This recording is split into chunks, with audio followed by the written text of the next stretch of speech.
começando o louvor, transmitido pela rádio, ao vivo, o programa, o culto. Ele foi cantar essa música, ele não conseguia acertar para começar a música. E aquilo virou uma coisa assim, meio que trágica e cômica ao mesmo tempo, né? Porque o pastor estava muito animado, ele falava, tal, o Senhor fez uma oração, e aí quando ele ia pegar o tom, não pegava o tom. E aí ele dizia, e aí ele não entrava e vivifica a igreja, aí fazia uma oração mais forte. As 3 vezes ele tentou e não conseguiu cantar a música, não é verdade? E eu já estava agonizando na primeira fila, dizendo, mas Jesus, faz ele desistir dessa música, porque não vai sair, não é? Mas o coral arrasou, está de parabéns. Louvado seja Deus. Vamos meditar na palavra de Deus. As últimas 2 vezes, os últimos 2 encontros dos pastores aqui, o Bispo Tito pregou para nós, e foram mensagens muito pertinentes aos pastores, e o comentário das reuniões foi a palavra dele. E na última reunião do conselho, aliás, vamos ter reunião do conselho essa semana, peço que ore por mim, porque fui escalado para pregar nessa reunião. O Bispo Tito, ele falou uma coisa, que de uma maneira eu acho que todo pastor pratica aquilo. Ele disse assim, eu estou pregando para mim os últimos tempos. Toda pregação que eu faço na igreja de São Paulo é para mim mesmo, não é? Estou tendo como o pensamento. Eu fiquei com esse pensamento na minha cabeça, e eu também acho que a maioria dos pastores, né? Talvez não, mas muitos, talvez seja mais... a gente sempre prega para a gente, né? A gente ouve coisas, vai aprendendo coisas. Alguém disse que você não pode pregar o que você não vive, que não é correto um pastor pregar uma coisa que ele não está vivendo. Mas é certo também que muitas vezes um pastor prega porque ele precisa viver também, né? Então é errado ele pregar algo que ele não se importa só para os outros. Mas essa premissa que ele só pode pregar o que ele está vivendo dá um certo questionamento, né? A gente tem que quebrar certas coisas. É como você não praticar certas coisas porque você não está numa área correta. Então você tem que avançar, você tem que se atirar. Não vai evangelizar não, porque você está com problema, você não tem um bom testemunho, então não vai evangelizar. E a pessoa continua com mau testemunho. Às vezes a gente tem que dar um passo para você dizer assim, não, eu vou parar de viver assim, eu vou parar de errar assim, eu vou parar de praticar desse jeito, e eu vou pregar, e eu vou participar, eu vou abrir a minha boca em nome de Jesus, né? E eu vou desejar e permitir que Deus me use, não é? Eu estou com um probleminha, e aí, como é que eu vou lá na Barra Longa? É Barra Longa? Barra Longa, e o pessoal fica endemoniado. Não fica endemoniado não, porque pode ser que eu não me sinto capacitado para libertar aquela pessoa. Então eu penso que nós temos que agir pela fé, não é? Mas eu vou falar de um assunto nessa manhã, acho que não vai dar tempo de eu falar tudo, sobre a ansiedade, né? A ansiedade é um grande mal que atinge as pessoas. O pastor Rafael falou daquela situação extrema lá em Mariana, as pessoas com muita depressão, as pessoas... é assim, muito complicado, né? A gente começa a estudar, a pensar, porque você vê pessoas que não têm uma situação assim, e também estão estressadas demais, e também estão ansiosas demais. Mesmo numa situação aparentemente muito confortável, a gente por demais estressado.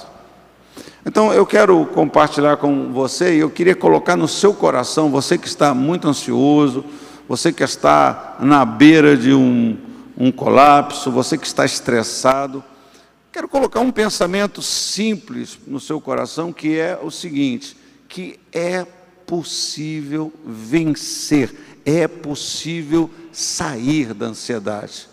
Porque à medida que a ansiedade ela vai tomando um corpo, ela vai se fortalecendo, a gente começa a pensar, porque a gente atribui a nossa ansiedade às coisas, aos problemas, às lutas. E, na verdade, no mundo a gente sempre vai ter luta.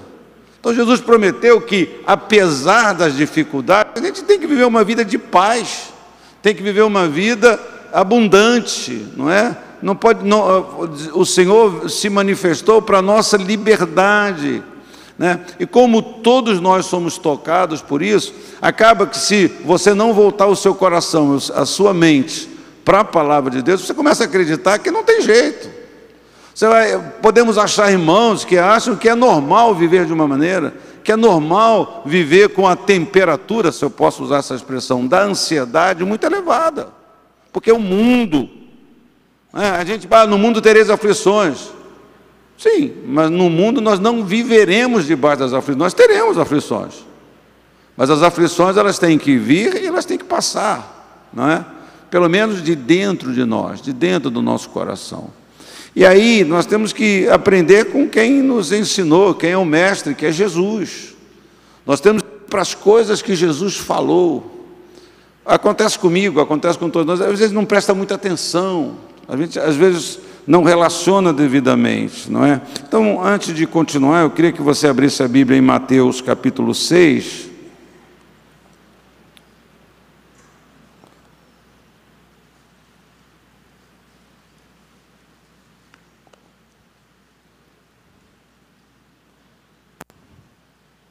A partir do versículo 19. Eu leio, diz assim: não ajunteis para vós tesouros na terra, onde a traça e a ferrugem os consomem e onde os ladrões minam e roubam. Mas ajuntai para vós tesouros no céu, onde nem a traça nem a ferrugem os consumem. Eu acho que está errado aqui na minha... Os consomem, e onde os ladrões não minam nem roubam, porque onde estiver o teu tesouro, aí estará também o teu coração. A candeia do corpo são os olhos, de sorte que, se os teus olhos forem bons, todo o teu corpo terá luz. Se, porém, os teus olhos forem maus, o teu corpo será tenebroso. Se, portanto, a luz que em ti há são trevas, quão grandes são tais trevas. Ninguém pode servir a dois senhores, porque ou há de odiar a um e amar o outro, ou há de dedicar-se a um e desprezar o outro. Não podeis servir a Deus e às riquezas. Por isso vos digo, não estejais ansiosos quanto à vossa vida, pelo que haveis de comer ou pelo que haveis de beber, nem quanto o vosso corpo pelo que haveis de vestir. Não é a vida mais do que o alimento e o corpo mais do que o vestuário? Olhai para as aves do céu, que não semeiam, nem ceifam, nem ajuntam em celeiros, e vosso Pai Celestial as alimenta. Não valeis vós muito mais do que elas? Ora, qual de vós, por mais ansioso que esteja, pode acrescentar um côvado à sua estatura? E pelo que haveis de vestir, porque andais ansiosos, olhai para os lírios do campo, como crescem, não trabalham, nem fiam, contudo vos digo que nem mesmo Salomão em toda a sua glória se vestiu como um deles. Pois se Deus assim veste a erva do campo, que hoje existe e amanhã é lançada no forno, quanto mais a vós, homens de pouca fé. Portanto, não vos inquieteis dizendo que havemos de comer, ou que havemos de beber, ou com que nos havemos de vestir. Pois todas essas coisas os gentios procuram, porque vosso Pai Celestial sabe que precisais de tudo isso. Mas buscai primeiro o seu reino e a sua justiça, e todas essas coisas vos serão acrescentadas. Não vos inquieteis, pois, pelo dia de amanhã, porque o dia de amanhã cuidará de si. Basta a cada dia o seu mal. Amém? Que Deus seja glorificado pela sua palavra. Louvado seja o nome do Senhor. Pai querido, nós te pedimos que o Senhor nos sustente, nos fortaleça, fale conosco através desta tua palavra. O Senhor, o Santo Espírito de Deus, é o único que pode traduzir esses textos de acordo com as necessidades, com as situações exteriores, externas, circunstâncias e aquelas situações também na alma, no coração de cada um de nós, Pai. Manifesta o Teu poder e dá-nos vitória plena em nome de Jesus. Amém. Graças a Deus. Embora eu já tenha dito essa frase, que eu não sei quem é aqui em uma das minhas palavras, mas é um pensamento que eu gosto, falando que a ansiedade, uma definição de ansiedade, que a ansiedade muitas vezes é um excesso de futuro. Aqui nesse texto Jesus disse, bom, basta o problema de hoje, deixa o problema de amanhã. Muitas vezes a nossa ansiedade está porque a gente traz, como é que vai ser isso, como é que vai ser aquilo, como é que vai ser aquilo. Eu acabei de dar para você aqui, se a gente tomar cuidado, um exemplo disso, não é?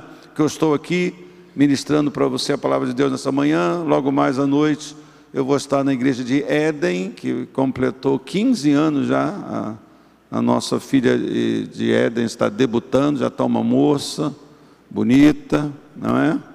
Então, mas eu já estou pensando o que eu vou pregar na terça aqui para os pastores, já está ocupado com coisas, né? Ao invés de cuidar só do domingo, é uma coisa que está muito dentro da gente, né? Às vezes a gente está ansioso porque a gente está trazendo para hoje um excesso de futuro, um excesso do dia de amanhã. Eu gosto desse pensamento, né? Jesus, por saber isso, saber que essa prática era inerente à nossa humanidade, ao ser humano, ele tratou sobre a ansiedade nesse texto bíblico que nós acabamos de ler. É bom explicar um pouquinho que preocupação é diferente de ansiedade. Preocupação é uma força que nos impele, por exemplo, a honrarmos os nossos compromissos a tempo. Isso é uma preocupação, né? Você se preocupa, planejamento, você se planeja, bom, tem que fazer isso, como é que eu vou fazer?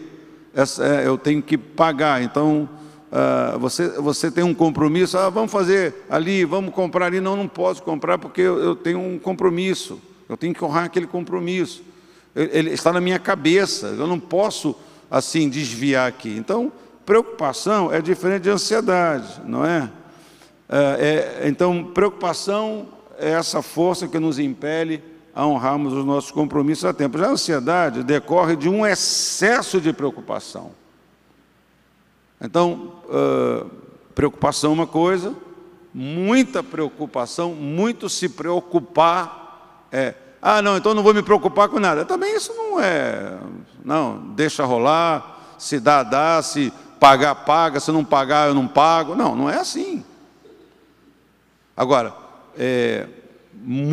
excesso de preocupação vai produzir na nossa vida uma vida estressada, uma vida ansiosa. Então, eu tirei desse texto aqui 4 conselhos para mim e para você sobre que é possível vencer a ansiedade e como é possível vencer a ansiedade na nossa vida. Guarde isso no seu coração, é possível vencer. Mas a minha vida, mas a minha família, mas a minha saúde, é possível vencer a ansiedade. E que todos nós nos apliquemos a buscar isso, né? Com a ajuda de Deus, obviamente, e com a ajuda da palavra de Deus. A primeira coisa que eu tirei aqui é essa decisão que a gente toma na vida de onde nós fazemos os nossos investimentos. Sei que quando fala de investimento, a gente só pensa em grana, em dinheiro, né? É dinheiro também, porque o assunto aqui de Jesus é dinheiro.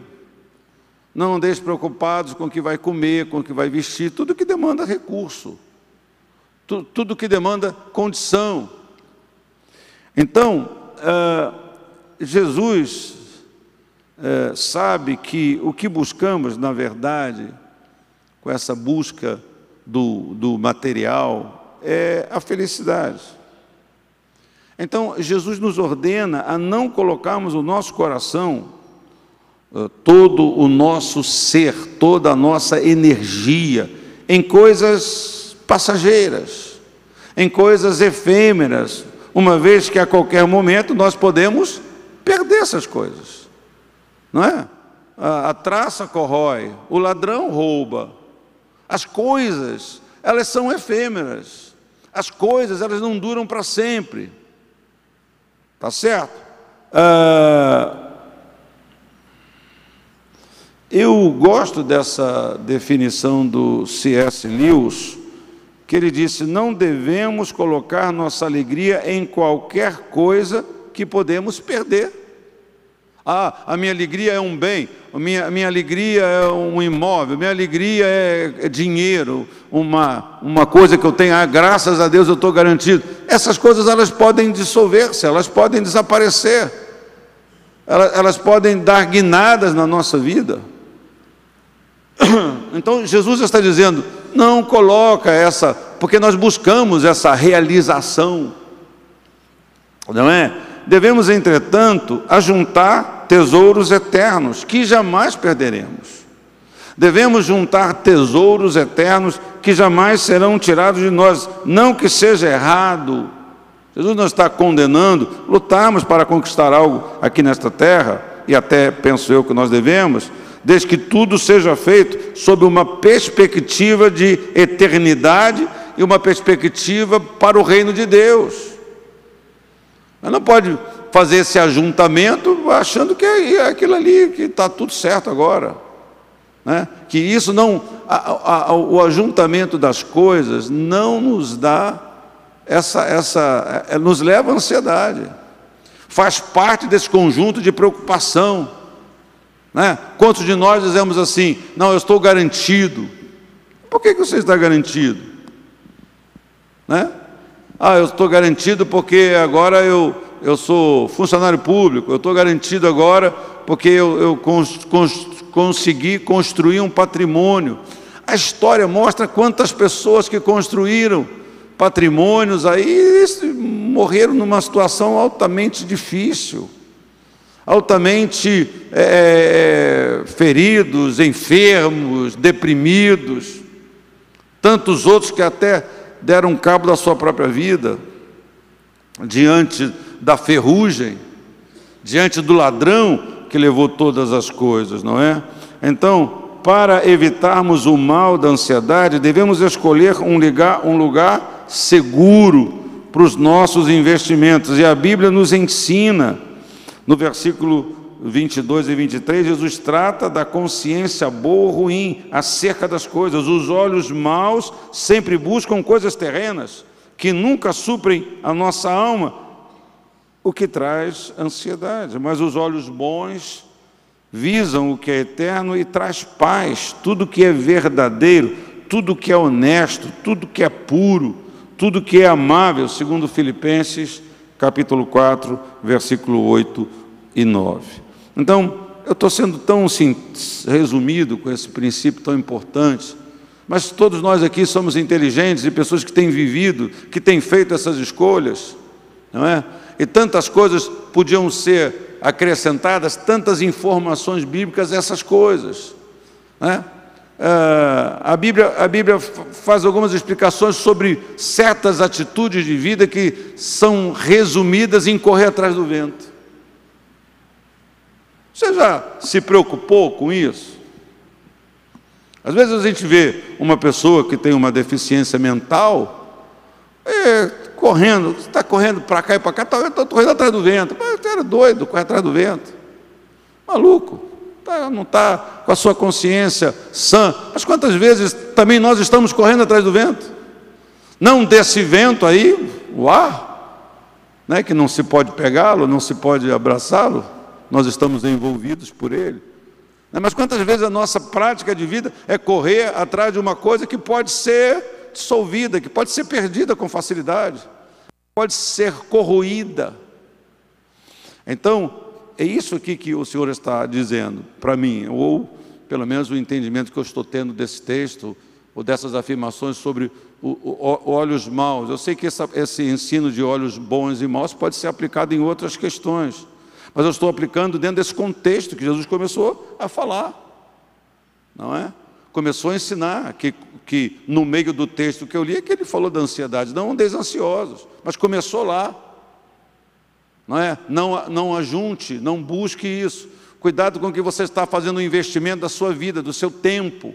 Bom, estamos numa sociedade, num contexto, né? Se nós estivéssemos em outra sociedade, nós estaríamos fazendo outras práticas, nós estaríamos plantando, nós estaríamos colhendo, estaríamos criando animal para poder se sustentar, manter a família, né? Você ia ser costureira, você ia ser tecelã, você ia fazer a roupa dos seus filhos, né? Então seria aquele modelo, aquele padrão. No nosso modelo a gente sabe que a gente tem que trabalhar, não é? A não ser aqueles que herdaram alguma coisa, e também isso não vai trazer satisfação para a alma. Ainda assim nós temos que buscar, nós temos que ter o nosso olhar para Deus e para as coisas de Deus. Depois eu tiro aqui um outro princípio que é um fator gerador de ansiedade, é essa escolha de quem é o Senhor da nossa vida. Quem é o Senhor da nossa vida? Versículo 24. Não é o que diz o versículo 24? Ninguém pode servir a dois senhores. Essa é uma questão que tem a ver com ansiedade.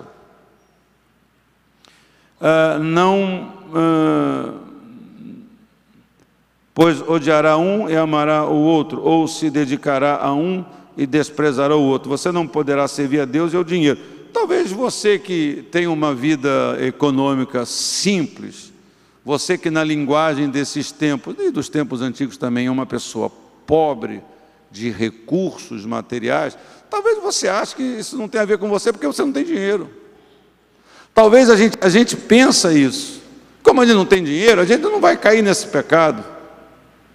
Eu não tenho dinheiro, eu não tenho que fazer escolha, eu não tenho dinheiro mesmo, eu só posso servir a Deus, eu só posso me entregar a Deus. Mas na prática não é assim não, irmão.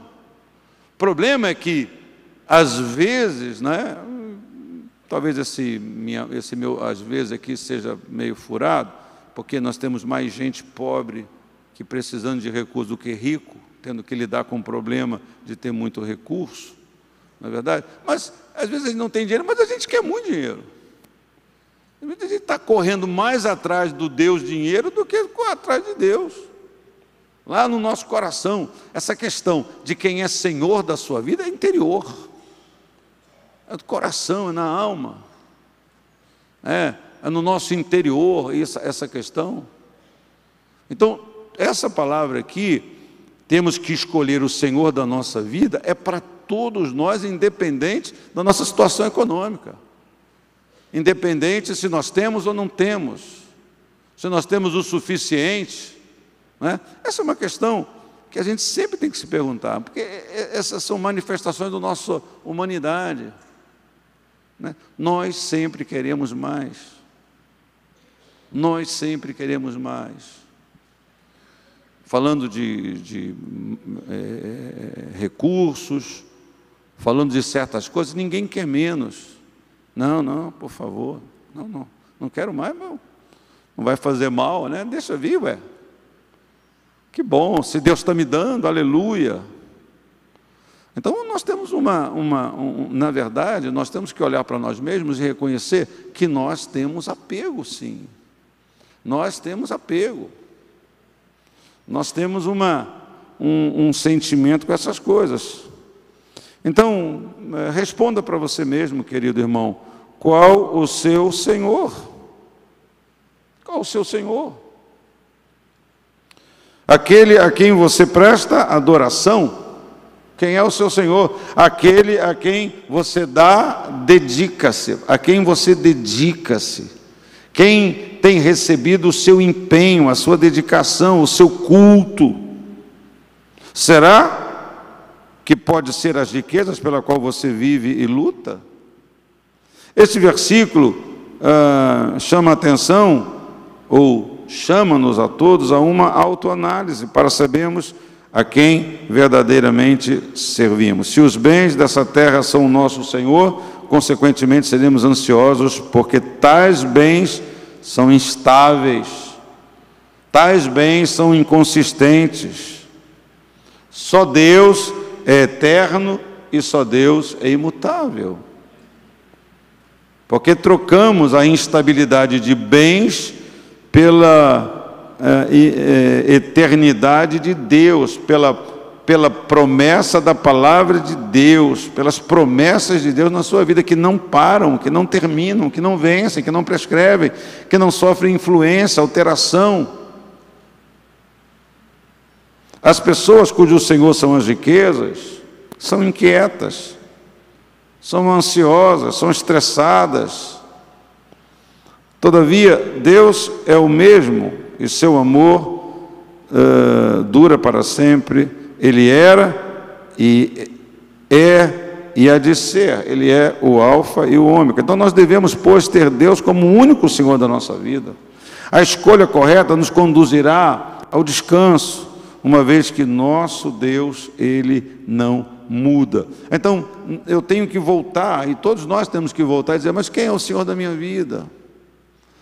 Nós todos somos arrastados pelo mundo. E eu estava pensando um pouquinho, né, dessa malfadada teologia da prosperidade. Acho que a teologia da prosperidade jogou muitos cristãos nessa ansiedade, nesse estresse. Porque ela passou a ser a régua que mede tudo. Então todo mundo corre, parece que corre mais atrás de prosperidade. Não é? Estamos deixando o descanso do Senhor de lado para correr atrás. Temos que ir mais e mais, e quanto mais, porque você é o filho do rei. Então não tem filho do rei pobre financeiramente. Tanta coisa que vem, que parece muito legal, que nos agrada a nossa humanidade, eu também mereço. Entra tanta coisa nisso. Mas se você fizer uma análise por um lado, há todo um estresse, há toda uma ansiedade, né? Está tudo bem para certos cristãos, se materialmente está bem. Isso é colocado de uma maneira que o casamento está bem, a família está bem, mas por causa daquilo ali está tudo mal. Porque está passando por uma crise, porque a tempestade alcançou, então agora está uma desgraça total. A pessoa acha até que perdeu a salvação, porque está passando por uma dificuldade material, que não consegue enxergar que ela tem uma circunstancial, que é circunstancial, né? Até se atribui a Paulo certas coisas, se esquece que Paulo aprendeu a viver contente. Aprendi a viver contente em toda e qualquer situação. Como, Paulo? Aprendi a passar fome e até a mudança. Como, Paulo? Tendo Deus como meu Senhor. Tendo Deus como o Senhor da minha vida. Não é? Então, ninguém pode servir a dois senhores. Uma vez eu preguei sobre isso, dizendo, a Bíblia não está dizendo que é muito difícil servir os dois. A Bíblia não está dizendo que se você lutar muito, você consegue. A Bíblia está dizendo que ninguém pode. Não sou eu que estou dizendo que ninguém pode. Não é fulano que está dizendo, não é um homem que está dizendo, é Deus que está dizendo. Se Deus está dizendo que ninguém pode, para que você vai querer pagar para ver isso? Não, eu vou conseguir. Não vai.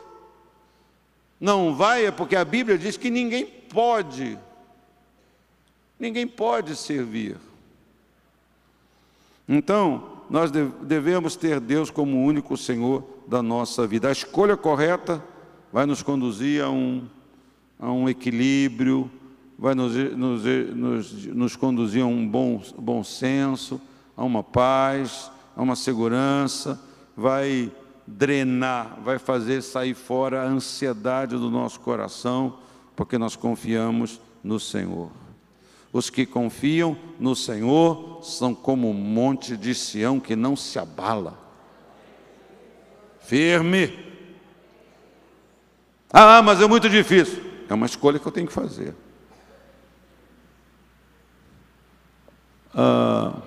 Estou tão bonito, falando tão rápido, estou no terceiro já. Acho que eu vou conseguir falar tudo. Devemos saber. Estamos tratando de quê? Princípios para vencer a ansiedade. É possível vencer a ansiedade. Terceiro princípio aqui desse ensinamento de Jesus é que nós devemos saber o nosso valor para Deus. Não tem essa música que você adora, e eu também. Quando alguém canta, quero que valor, você tem valor. É isso que Jesus disse aqui. Vocês valem muito mais. Você vale muito, você vale mais do que o lírio, você vale mais do que pardal, você vale muito para Deus. Quantos de nós, porque não temos isso, não temos aquilo, achamos que nós estamos largados, nos deixamos sucumbir. No versículo 25, não se preocupe com a sua própria vida, quanto que comer, beber, próprio corpo, quanto que vestir. Não é a vida mais importante que a comida, o corpo mais importante que a roupa? Observem as aves dos céus, e vai. Busquem, pois, o reino de Deus em primeiro lugar, versículo 33.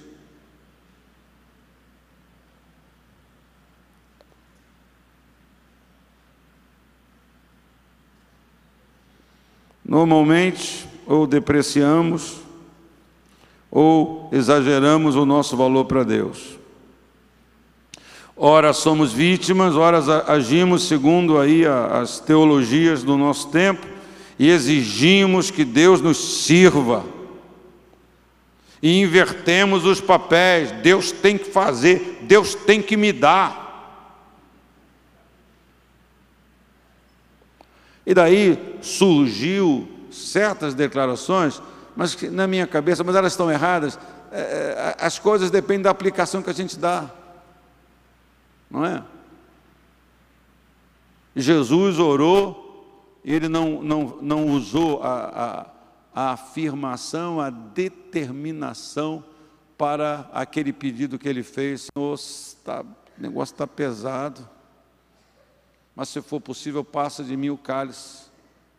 Se for possível, se for da tua vontade, seja feita a tua vontade. Todavia não faço. Não, Jesus não falou assim, eu determino que eu cancelo a cruz agora. Ele não usou essa palavra para aquele momento. Eu não estou dizendo que não existam situações em que você tem que ter a sua fé tem que ser colocada de uma maneira mesmo, firme. Eu creio assim. O problema é quando a gente usa isso aqui só para essas questões de dinheiro, de vencer. Eu determino que o marido dela vai ser meu. Você acha que não tem isso? Tem. Alguém fala assim de macumba evangélica. Tem gente que está fazendo um tipo de macumba evangélica, rogando praga. Não é verdade? Porque um profeta amaldiçoou alguém, então também está amaldiçoando. Porque também, se eu sou profeta, eu também abençoo e eu amaldiçoo, tal. Então, nós devemos... Tem gente que exagera, tem gente que acha que Deus não está aí, que é tudo uma desgraça, que Deus não ama, que não vale nada, eu não valho nada, nem Deus me quer, nem Deus me aceita, mas tem um outro grupo que está no outro oposto. Não está na igreja, não vem para servir a Deus, para dar a sua vida, vem para cobrar as contas de Deus. Daí certas práticas de esfregar a Bíblia na cara de Deus. Está aqui, Senhor, tu esqueceu? Claro que não. Parece uma coisa, fica impressionado, que autoridade, a exclamação deve ser completamente diferente. Que maluquice, né? Nossa, que autoridade, que idiota, que doido. Não conhece a Deus, não teme a Deus. Está me entendendo? Amém? É isso. Então essa inversão é tão danosa. E geralmente a pessoa está mesmo cada vez mais ansiosa. Quando você segue o manual e não funciona, acabou agora, como diz o outro, ferrou. Nada move, nada muda. O cara mergulha num poço de desânimo, de crise. O fato de Deus suprir nossas necessidades não implica em vivermos de maneira preguiçosa, descuidada. O fato que Deus vai suprir, na hora que você vai viver sem planejamento. Foi quando eu falei aqui na hora que você deu o seu dízimo. Não, eu devo ser uma pessoa, sabe administrar, sabe cuidar, mas isso não quer dizer que eu vou só ficar nisso. Não, não é isso. A questão dos extremos. Você não vai ser uma pessoa descuidada, não vai gastar sem controle. Se você fizer isso, e muitos de nós já fizemos isso, sabe que não funciona. Não seja uma pessoa controlada, que você vai viver mais ansioso e estressado. É muito comum se dizer isso, pô, não sei como é que eu gastei. Pois é, eu agora estou nessa. Estou nessa, saí com a minha mulher. Cara, como é que dinheiro vai embora da nossa mão, irmão? Deus me livre.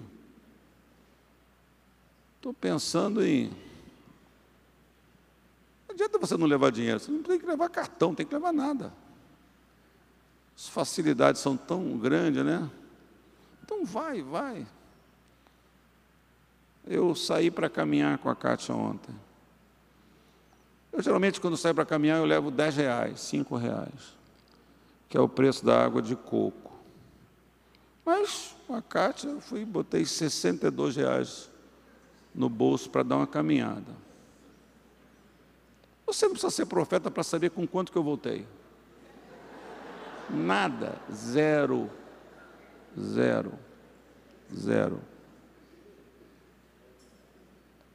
Você acha engraçado, né? Você gosta. Né? Mas é verdade. Eu tenho que comprar um presente. Presente para quem, mulher? Você não tem uma florzinha, não sei para quem, tinha 30, R$2 para parar o carro.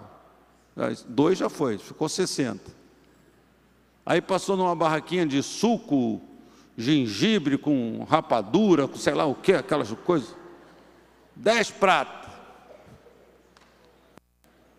50. Dei os 50 para comprar a jarrinha. Comprou 30, me devolveu 20. Me dá o 20, eu não sei o que foi o 20, foi embora, não sei com o que mais. Dinheiro, né, irmão? Dinheiro é um problema mesmo.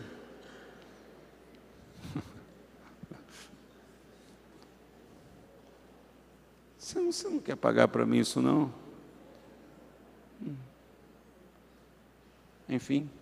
Então, nós temos que ter esse cuidado, mas também não é só isso, né, irmão? Não é dizer que agora você não vai ter esses cuidados com a sua vida. Você não pode viver uma vida preguiçosa. Por que é uma maneira preguiçosa? Não trabalhar. Vai, faz alguma coisa. Pô. Levanta a cabeça. Não, eu tenho tanta paz que Jesus vai prover. Você não faz nada. Aí a palavra para você é outra, lá de Provérbios, vai ter com a formiga, o preguiçosão. Então, a teologia da prosperidade exige que Deus nos sirva. Não é? O fato de Deus suprir nossas necessidades não implica em vivermos de uma maneira preguiçosa, descuidada, gastando sem controle. Gastando o que você não pode. Depois chega a fatura do cartão, você está desesperado. Como é que eu gastei 3 mil? Aí tu vai pagar o mínimo de 300, aí vem o juro de 350. Então, não pode viver descuidado. E não pode viver sem um mínimo. Ganhe você 1.000, ganhe você 100 mil, você tem que planejar isso. Você tem que ter esse cuidado. Né? É claro que nós devemos fazer a nossa parte, mas é Deus quem está no controle de todas as coisas, inclusive da nossa vida. Então tire o fardo, amado irmão, de achar que tudo depende somente de você para alcançar algo. Coloque diante de Deus, aprenda a pedir a Deus. A Kátia pode te dar aula como é que pede. A Kátia pede para mim tão legal, arranca de mim tudo que ela quer. Então, você tem que saber pedir para Deus. Nós às vezes, não pedimos as coisas para Deus. Nós vamos achando que a gente é que tem que resolver. Parece que Deus não tem interesse de me fazer nada por mim. Deus não tem interesse de me ajudar, de me abençoar. Deus não tem interesse de me alegrar. Deus não tem interesse de me me fazer um agrado, vou fazer um agrado para o meu filho, vou levar ele lá, vou levar ele para no futebol. Poxa, que ruim que caiu, hein? Não, não joga de novo não, irmão. Você veio para salvar ou veio para derrubar? Poxa, que ruim que caiu. Pior se fosse eu que tivesse caído, era pior. O que eu estava falando? Hein? Não é, irmão? Mas não é verdade? Poxa, a gente tem prazer de fazer uma coisa pelo filho, de fazer um agrado, vou fazer um agrado. Você tem feito agrado? Você faz agrado para sua mulher?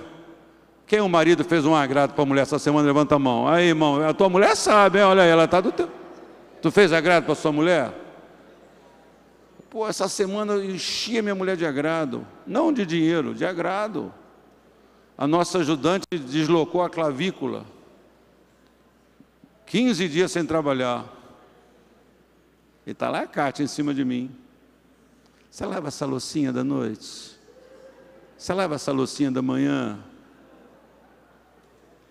Se eu bobear, eu vou passar a lavar a louça direto. Se eu der mole. Nós não fazemos aquela. Oh, você tem que acreditar que Deus. Você é pai. Quem é pai aqui? Você não faz agrado para o seu filho? Você acha que Deus, o seu pai, não pode te abençoar, não pode te agradar? Não pode te levar para aquela viagem que você quer, 0800, você não vai gastar, Ele pode te abençoar. Mas você não pede para Ele. Você não espera dEle. Não é verdade? Então tira o fardo de achar que você, para alcançar algo, você só depende de você mesmo, porque Deus é quem abençoa a nossa vida. E quando Ele escolhe fazer assim, Ele assim o faz, não segundo a nossa capacidade, a nossa bondade, o nosso merecimento. Ele vai fazer porque Ele é Pai e porque Ele nos ama. Amém, amado irmão? Se Ele cuida das pequenas criaturas, como diz o texto bíblico,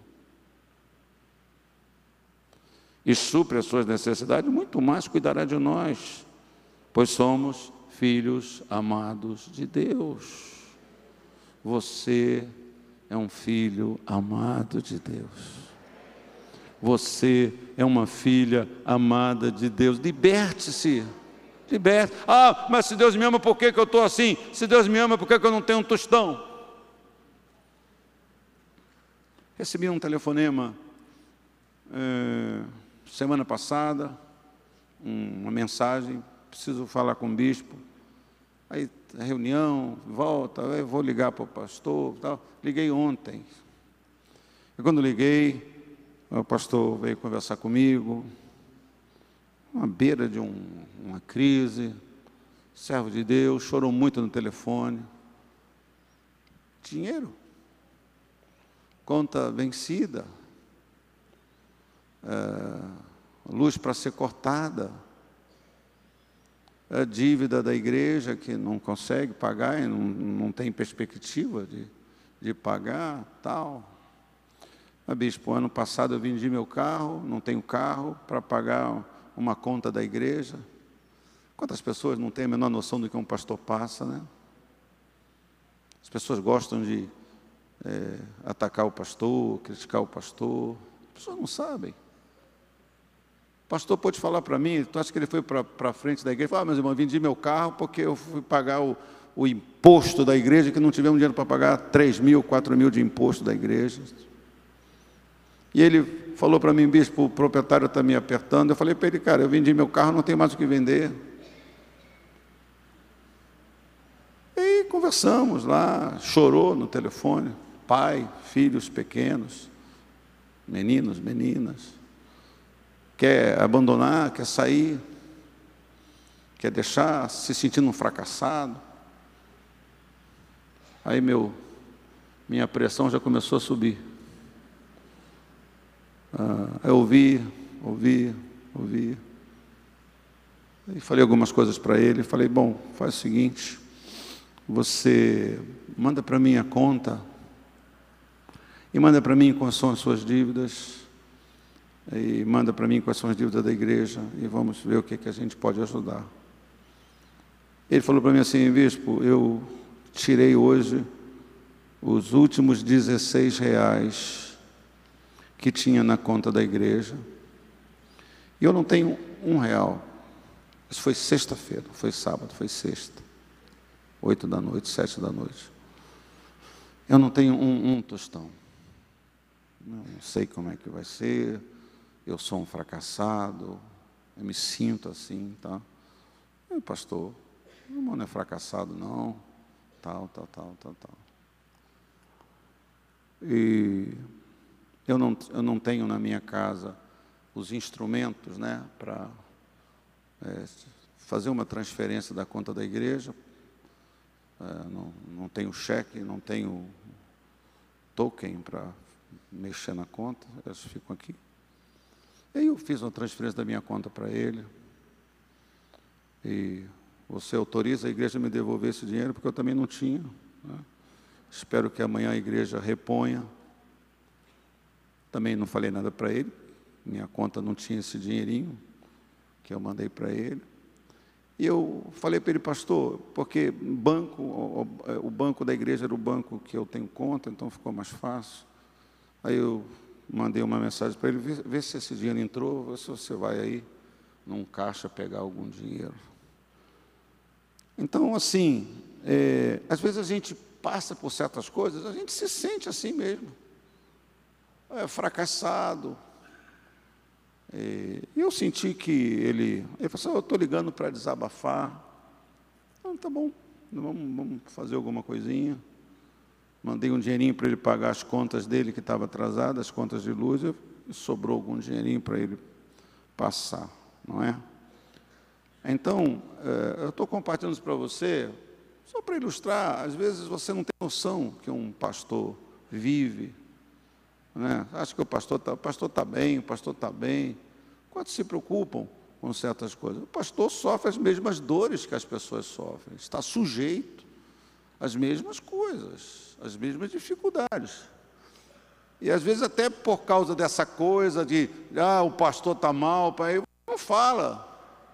Aí você vai internalizando, não é que você está escondendo, é que você se sente mesmo envergonhado. Eu já passei por isso. A última coisa que a gente dá para uma pessoa é pedir. Você não quer pedir.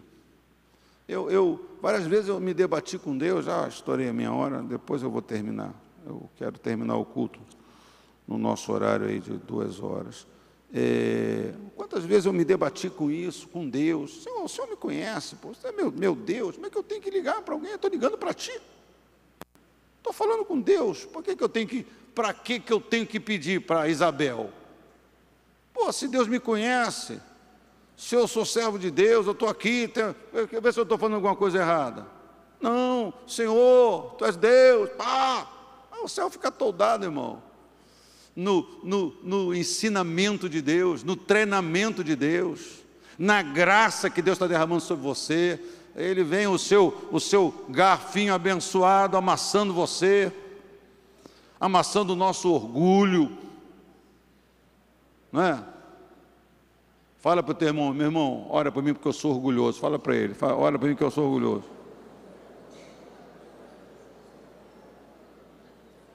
Isso é uma raridade. Isso é raridade. A gente só sabe apontar orgulho na vida do outro. Mas a gente é orgulhoso. É orgulhoso. Olha, tem cara de orgulhoso esse menino aqui, Rafael Ribeiro.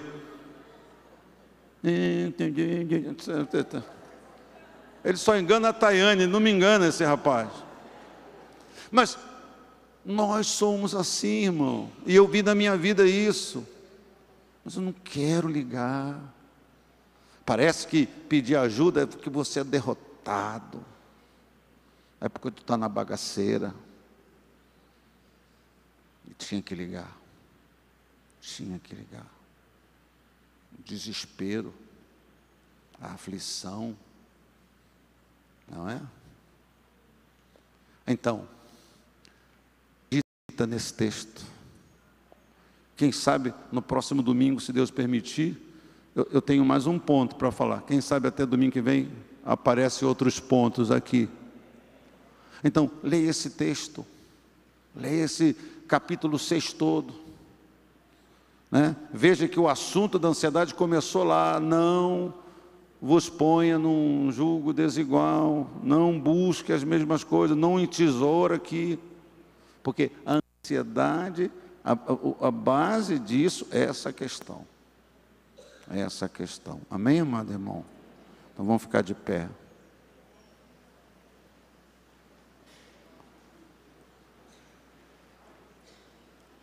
É possível vencer a ansiedade.